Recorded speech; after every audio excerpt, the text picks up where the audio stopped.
Hey everyone, in this video we'll be giving an update of what's going on right now in all capital cities around the Australian property market, and I'll be sharing with you my predictions of what will happen over the next 3 months, over the next 6 months into 2022, an update of right now and some forecasts of capital growth in the next 6 to 12 months. So if you're already got properties, you're just out of the loop, you want to update yourself what's going on, or if you're brand new to property, still trying to make the decision, is it the right time to buy? Is it not? Have I missed out?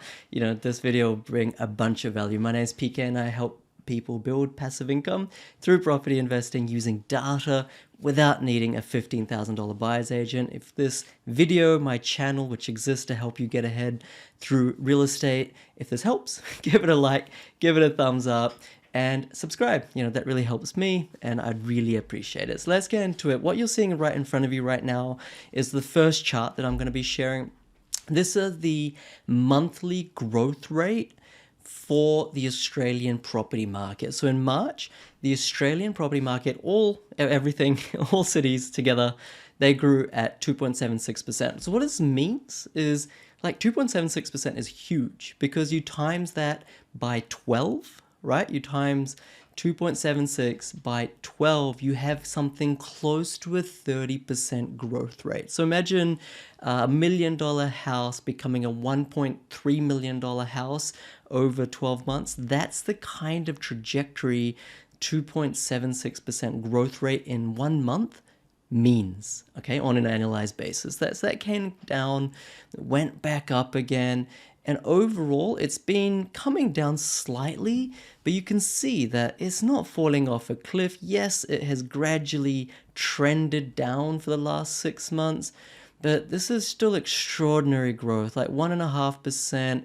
is well into double-digit growth for the entire year. And you can see that, those people that think the market is slowing down, those people who think that the market is, falling, it's not. It's growing. It's just growing at a slightly less rate, but it's still growing, right? So that's the first takeaway. And this chart, which I think should really, be very, very interesting to you. Let me explain it. So what this is saying is that the top 25% of value for housing, so the dark blue, these are the most expensive houses, the top 25% of expensive houses across Australia. Okay, so let's just think of it as properties that are $1 million plus. The lowest 25% of properties, that's the lightest purple. So think about that as properties that are less than, let's say, $500,000 across Australia. And the middle purple, that's obviously properties that are roughly between $500,000 and $1 million. So you can see here, and I just want to take your attention here, in March, the top 25% of properties, so $1 million properties on average in Australia, were growing at a rate of 3.5%, right, per month. This is just for March. Times 3.5 times 12 to get an annualized view, right? That's close to 40%. 40%. That's huge. That's remarkable.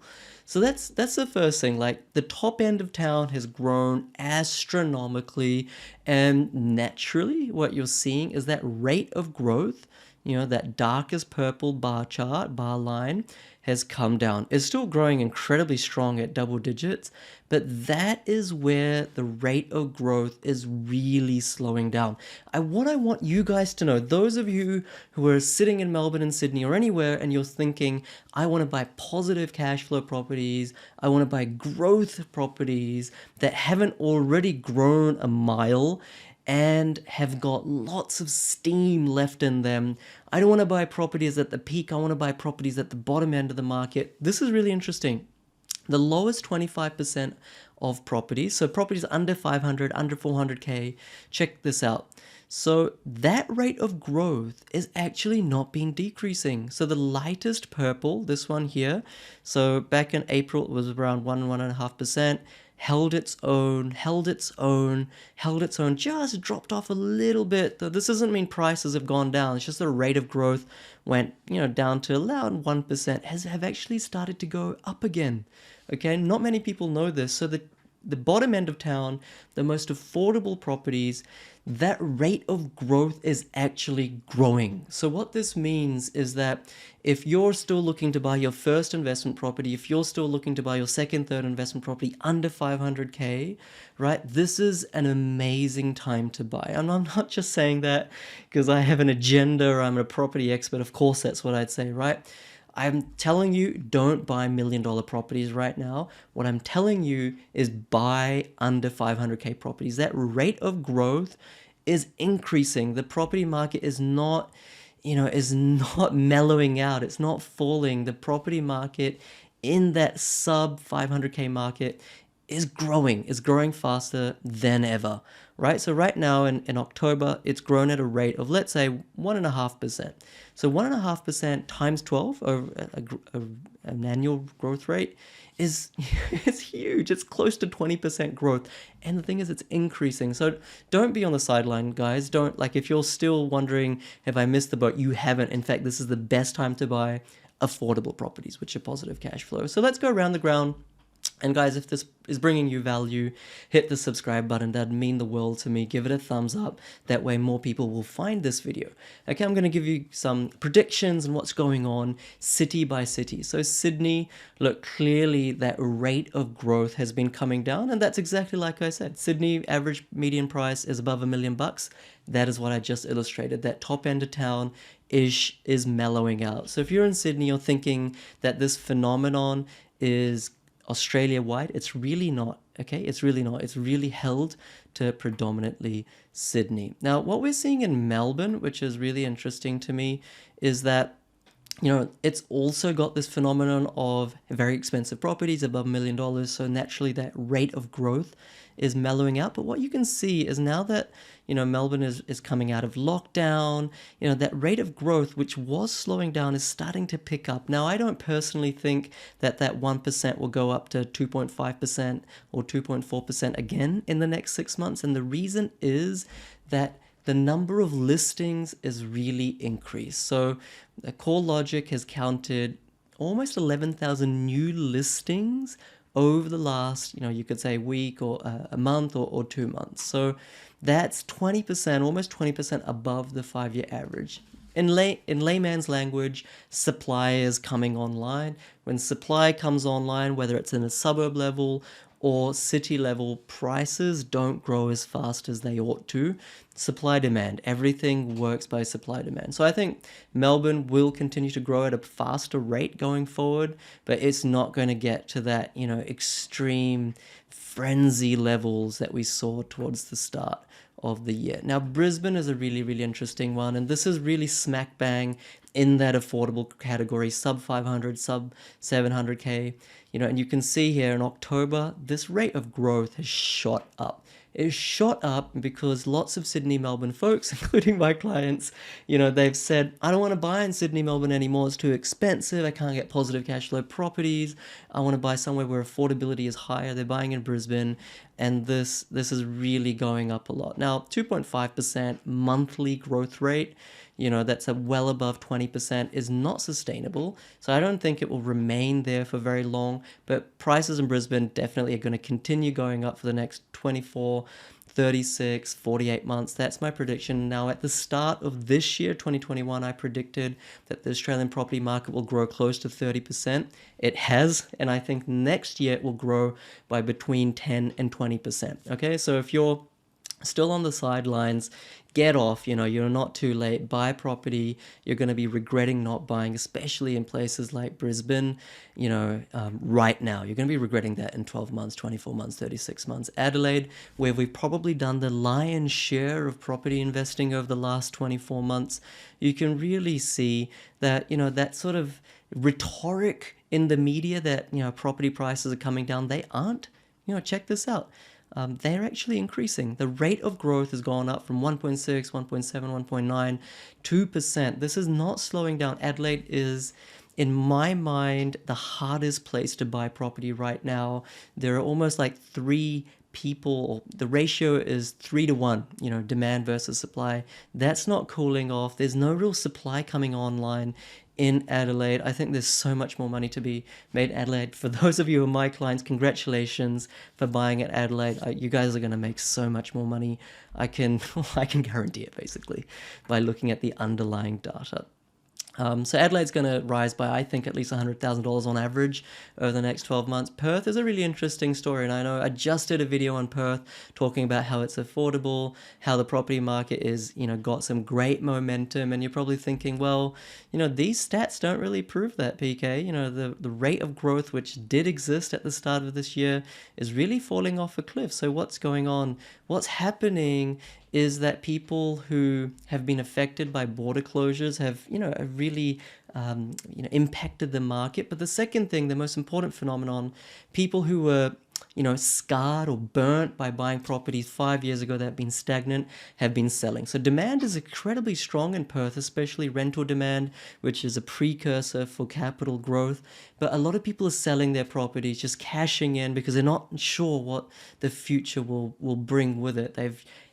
They've owned dormant properties for the last 5 years, and with this kind of property price growth, they've said, let me cash in. And that's really what's happening. In my mind, this is not going to continue. Property prices aren't going to drop consistently in Perth. They will come back up again, especially in some of the key suburbs that we're buying on the south side close to the ocean.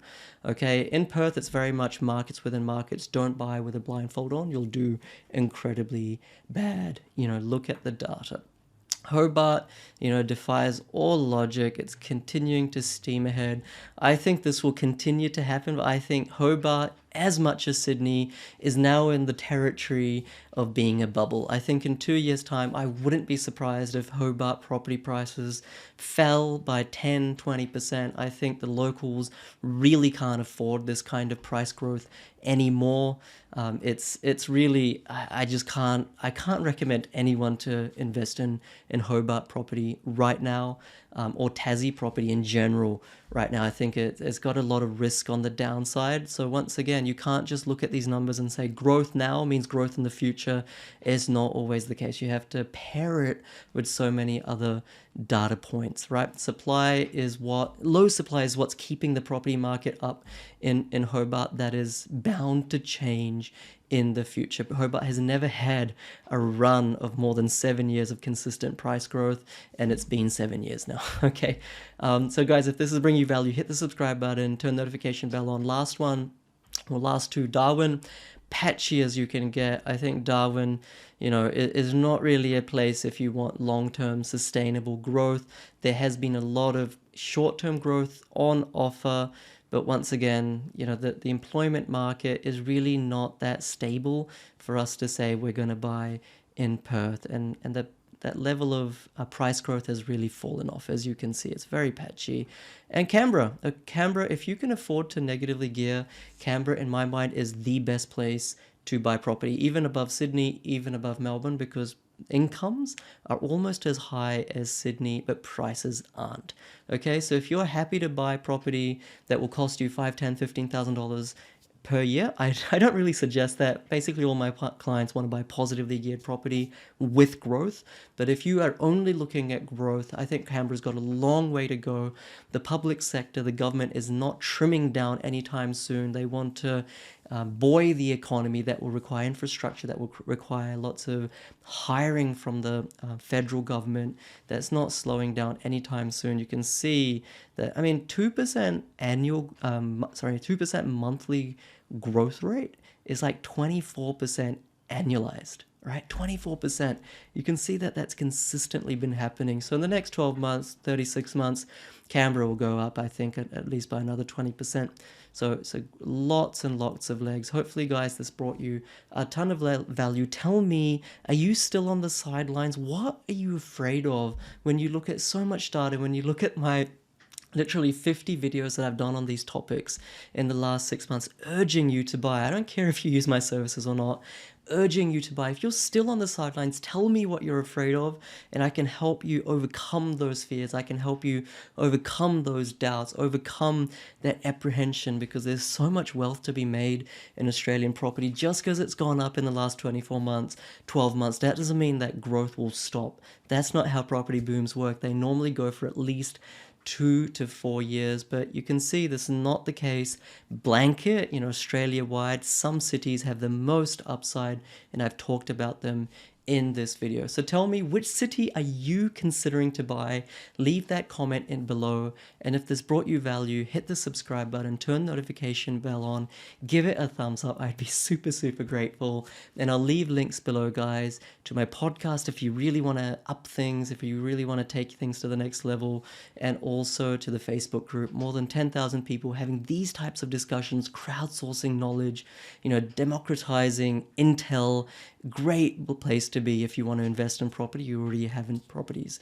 And also my website if you want to buy positive cash flow, high growth properties for the short term, long term, and low risk way, and build passive income. My name's PK, and I genuinely, sincerely wish that each and every one of you make the most of this property market, because I can tell you in 6 years time it's probably not going to be like this. Catch you later, guys. Bye.